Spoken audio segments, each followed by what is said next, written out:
क्या हुआ अम्मी? अभी तक रिजवान की वजह से परेशान है? रिजवान नहीं, तुम्हारे पापा की वजह से बहुत डिस्टर्ब। क्या कहा है उन्होंने? कहा तो कुछ नहीं, लेकिन तुम एक बात जान लो, तुम्हारी माँ तुम्हारे साथ है, कभी भी तुम्हारे साथ कुछ गलत नहीं होने देगी। मतलब बाबा नहीं चाहते कि मेरा और रिजवान का रिश्ता खत्म हो?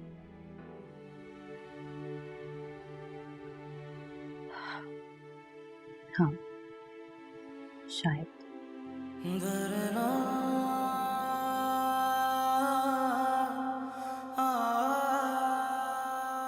लेकिन मैंने कहा ना, मैं तुम्हारे साथ कभी भी कुछ गलत नहीं होने दूंगी। आप मेरी तरफ से परेशान मत हुआ करें। डरती नहीं हूं मैं किसी से।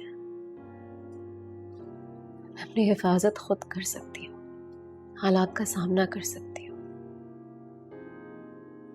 बस आपने अपना दिल बाबा की तरफ से बुरा नहीं करना।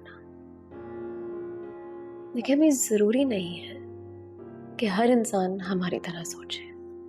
हुँ?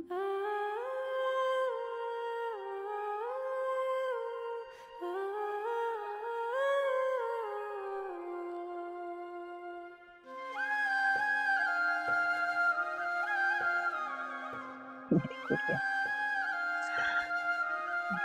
मुझे समझाती हो।